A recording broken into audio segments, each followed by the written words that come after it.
안녕하십니까. 동일심화제 김재령입니다. 이번 시간에는 심화제 TOCL에 대해서 설명드리도록 하겠습니다.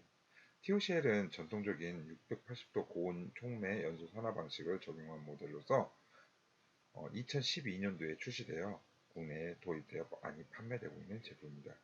환경뿐만 아니라 어, 제약 분야나 화학 분야에서도 폭넓게 사용되는 제품입니다. 우리가 TOC를 측정하는 장비를 선택함에 있어서 어떤 거를 사야 할지 많이 고민을 하실 겁니다. 우리가 말하는 TOC는 토탈 오가닉 카본이기 때문에 총 유기탄소입니다. 즉 말하자면은 유기물질이 어떠한 형태가 되어 있더라도 모든 탄소를 측정할 수 있어야 합니다. 그래서 입자성이든지 부유물질을 측정하여도 함유하여도 측정할 수 있는지 여부가 매우 중요하다고 보시면 되겠습니다. 그 다음에 내가 가지고 분석하고자 하는 시료의 특성, 즉 뭐 강산이든지 강알칼리라든지 아니면 하천수인지 고소수인지 부유물질이 많은지 아니면은 탁토물질이 있는지 색도를 갖고 있는지 이런 것들에 대해서 이 장비가 아무런 문제 없이 측정이 가능한지에 대해서 평가해 볼 필요가 있습니다. 그리고 네 번째로 사용이 편리해야 합니다. 내가 유지 관리를 하기 위한 노력이 너무 많이 들어가게 된다면 구매 당시에는 잘 모르겠지만 향후에 사용하실 때 어, 상당한 불편함을 느끼시게 되게 됩니다.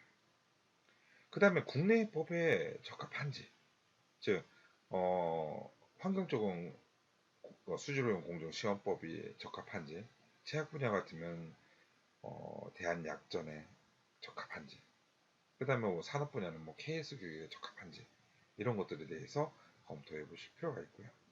그 다음에 내가 분석하는 거, 내가 TOC에 대한 노하우가 없는데 거기에 대해서 충분한 기술력을 제공해 줄 수 있는지, 전문적인 상담을 해줄 수 있는지 이런 것들을 종합적으로 검토하여 구매하신다면 TOC 장비 구매에 실수는 없을 겁니다. 자, 그럼 본격적으로 TOCL에 대해서 설명드리도록 하겠습니다.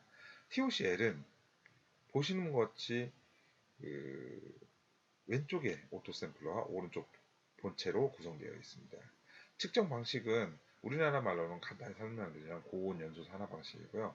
조금 더 어렵게 세밀하게 설명드린다면은 680도 고온 촉매 연소 산화 방식이라고 보시면 되겠습니다.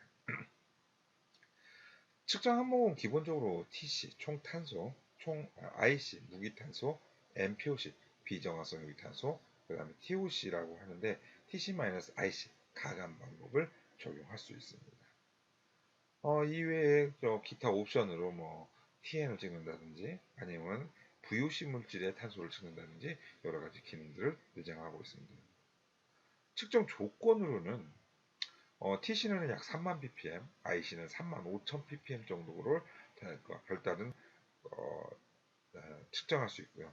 기본적으로 TC나 IC나 약 1000ppm까지는 희석 없이 측정할 수가 있습니다. 검출한계는 TC나 IC가 약 4ppm 정도 나오고요.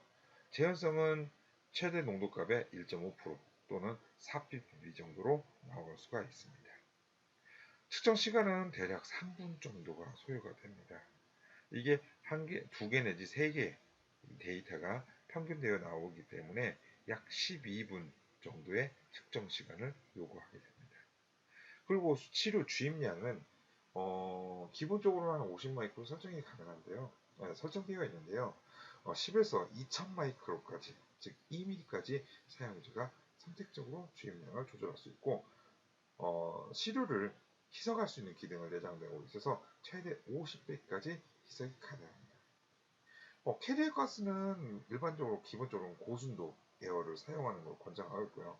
압축 공기나 뭐 질소 키트라든지 이런 것들을 이용해서도 응용하여 사용할 수는 있습니다. 하지만 내가 측정한 항목이 TOC라 한다면은 고순도 에어를 쓰시는 것을 권장해 드리도록 하겠습니다. TOC-V 전 모델에 비해 TOC-L의 개선점이 뭔냐면 측정 레인지 자체가 TC에서는 약 25,000에서 3만 ppm으로 늘어났다는 거, 즉 전체적으로 측정 범위 레인지가 늘어났다는 것과 그 다음에 그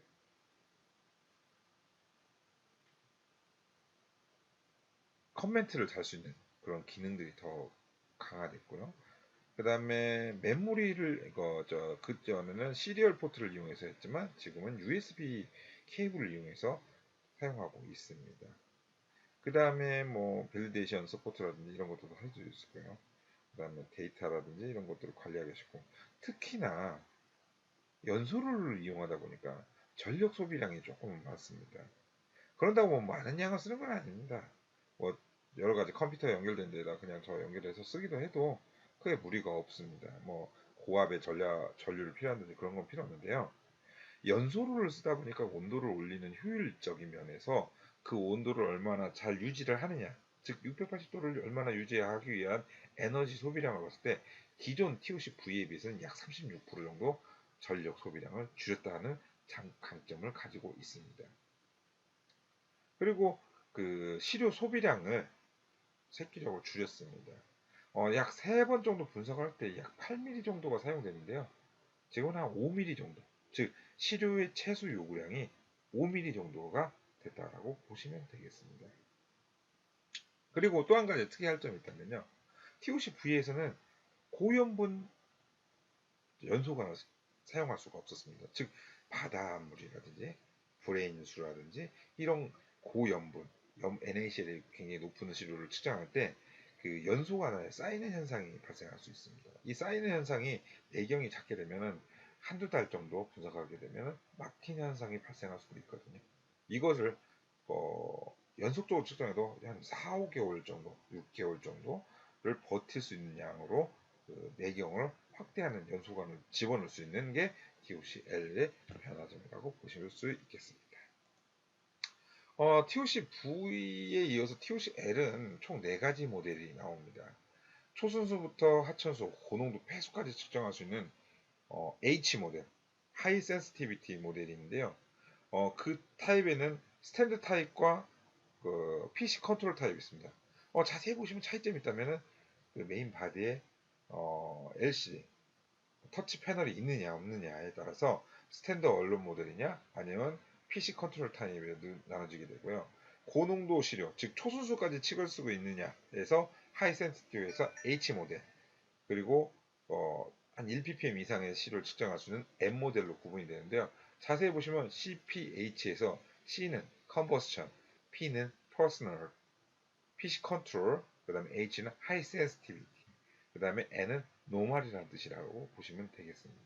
여기서 S는 스탠다드 언론의 앞자를 떠서 S가 되겠습니다. 그래서 총 4가지 모델이 나오고 있는데요. 가격은 크게 차이가 없습니다. 왜냐면 스탠드 언론 모델이라 하지만 PC의 컨트롤 소프트웨어 가격이 스탠드 모델에 포함이 되기 때문에 가격 차이는 크지 않게 되겠습니다.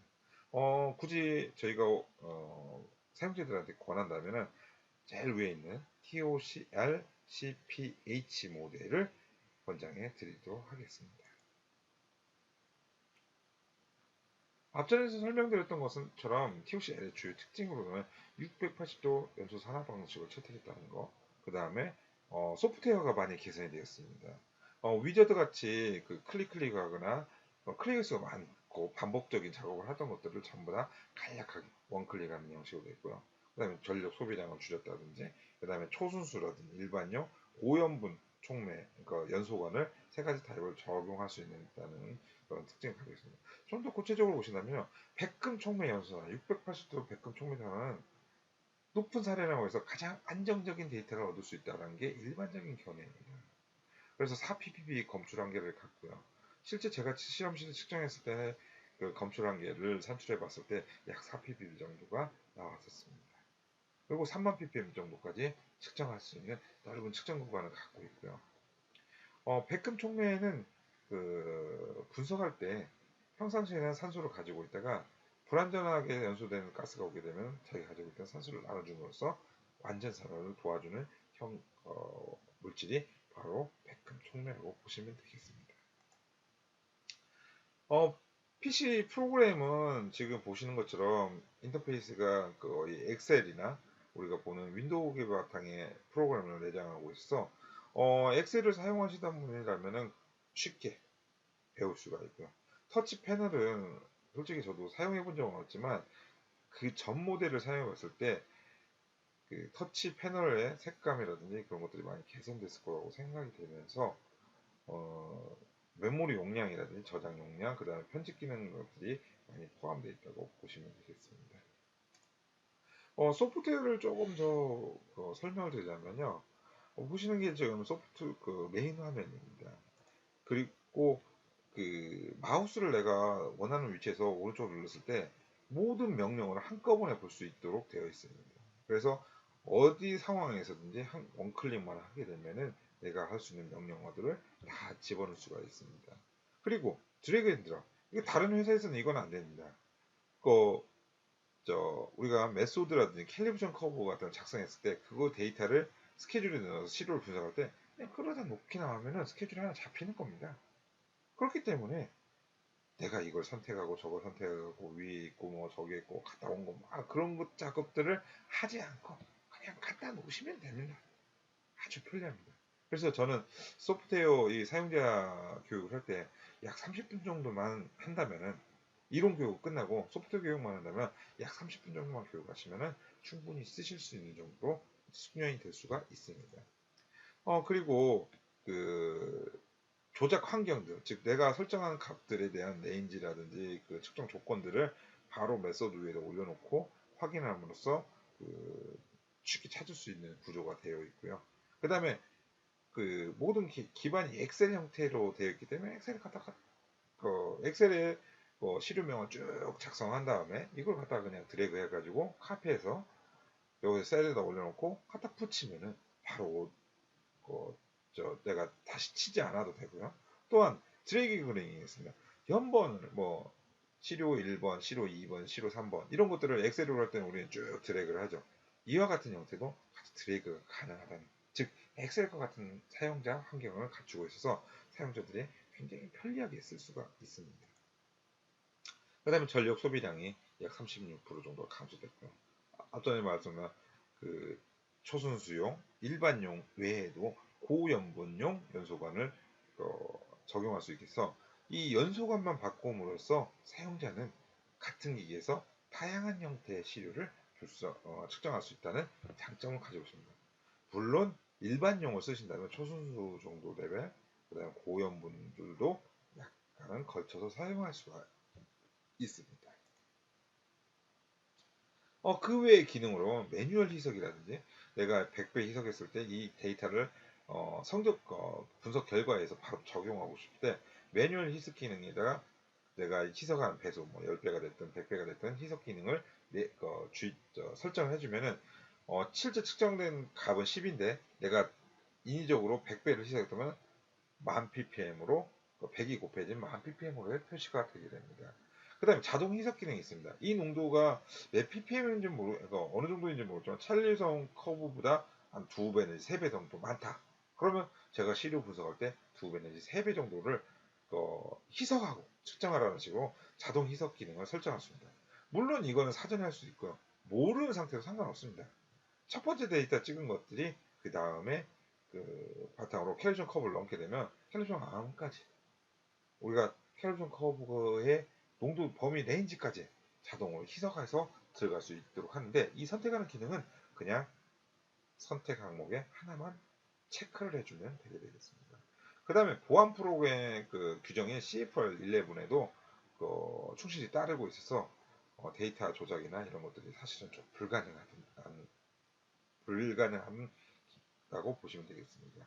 그 다음에 정도관리 프로그램이 내장되어 있어서 내가 어떤 특정 시료나 어떤 특정 농도 레인지를 갖다 연속적으로 계속 측정을 했을 때 그 데이터들을 상호 비교할 수 있는 소프트웨어가 내장되어 있고요.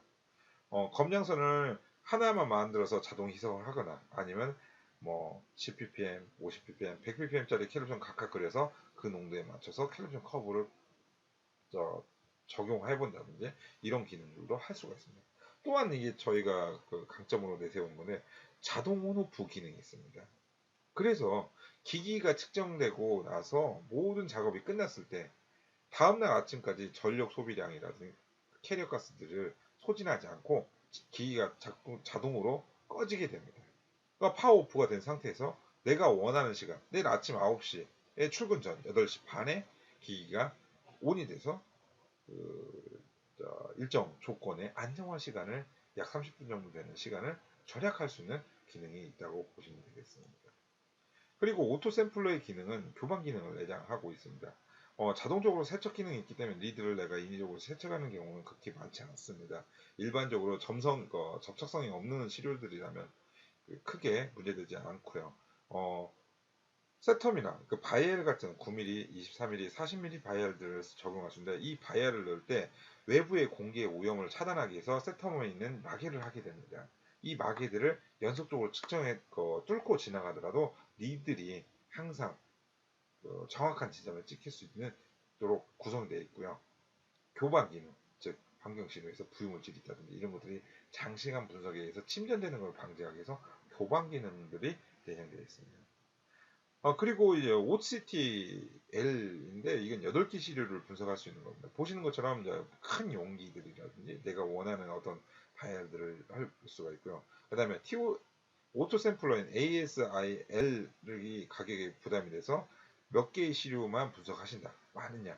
뭐 50개, 30개, 60개 있는 시료가 아니라 내가 하는 시료는 4개, 5개 있다. 그런 걸 시료를 분석하신다면 OCT가 적합하시고요. 또한 뭐 반응조라든지 뭐 연속적인 계속되는 데이터를 보고 싶다 한다든지 그럴 경우에는 이그 OCT를 이용해서 연속적으로 8개 시료에서 반응되는 TOC 값들을 연속적으로 계속 측정할 수 있는 장점을 가지고 있습니다. 그리고 이 OCT를 갖다 2개를 연결해서 최대 16개까지 시료를 라인을 연결할 수가 있습니다. 그 다음에 TNM이 있습니다. 이거는 TN 측정 장치인데요. 국내에서는 TN 측정 방법이 UV 발광법밖에 없습니다. 하지만 국제적으로는 ISO나 KS 규격, 그 다음에 ASTM 같은 데는 그 연소 산화에 의해서 발생된 질소를 오존에 노출시켜서 이산화질소를 만듭니다. 이산화질소는 그 들뜬 상태가 되면은 그 약간의 형광빛을 발휘하는데 이거를 케미컬 루미네센스라는 검출기를 이용해서 측정하는 방식인데 해석하게도 현재는 공정시험법이 수질 분야에서는 인정되고 있지 않지만 향후 몇 년 안에 도입이 될 거라고 기대하고 있습니다. 그 다음에 SSM 5000A라는 모델이 있는데요. 이거는 말 그대로 솔리드 시료, 즉 고체 시료를 측정하거나 이해한 겁니다. 뭐 토양 중에 TOC가 얼마 있다든지 전이, 퇴적물 이런 거에 TOC가 얼마 있다든지 이런 것들을 측정할 수 있는데요. 애석하게도 이거는 오토 샘플러가 없습니다. 매뉴얼로 측정을 해야 합니다. 하지만 원소 분석기 같은 경우는 유지비가 굉장히 비쌉니다. 컬럼이라든지 이런 것들 교체를 할 때 많게는 100만, 적게는 100만 원에서 한 2, 300 정도가 들어가지만 TOC 5000A는 유지비가 고순도 산소 들어가는 거 외에는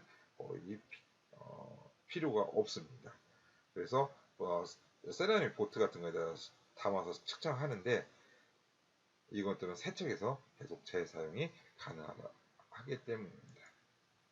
그리고 TOC L에는 여러 가지 액세서리가 있는데요. 아까 말씀드렸던 건 고연분 연소관 튜브가 있고요. 그 다음에 강알칼리성 시료들을 분석할 때 산가스들이 많이 나오게 됩니다. 이런 것들을 제거할 수 있는 B타입 할로겐 스크래버가 추가적으로 설치가 됐고요. 시료량이 아까 최소 5mm 정도가 필요하다고 했는데요. 이것도 많다. 그 반응조 같은 것들을 운영한다든지 아니면 어떤 물질을 생성하는 과정이다 보신다면은 시료량이 굉장히 적습니다. 1mm도 만들기 힘듭니다. 따라서 적은 양의 시료로 분석할 수 있는 그런 시스템 그것을 해서 약 3mm까지 줄일 수 있는 스몰 볼륨 샘플 볼륨 키트가 있고요. 뭐 공조나 이런 것들 컴프레서 할 때 정제가 고순도 에어를 쓰지 않고 압축 공기를 사용할 때 압축 공기를 정화하는 퓨리피케이션 키트에 또 있고요. 그 다음에 VOC 알코올 성분이 있는 휘발성 있는 시료도 측정할 수 있는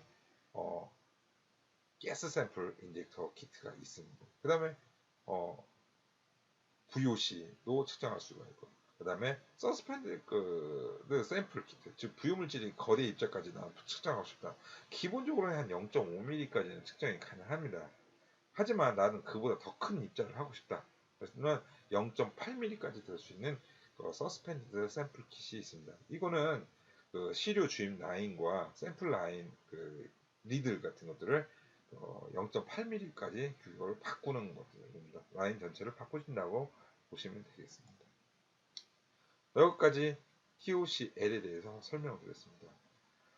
지금까지 드린 거에 대해서 궁금하신 내용이나 좀 다른 내용이라면 TOC 관련된 내용이라면 언제든지 연락 주시면 됩니다.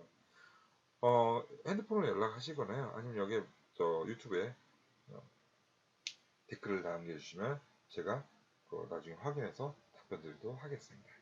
네, 감사합니다.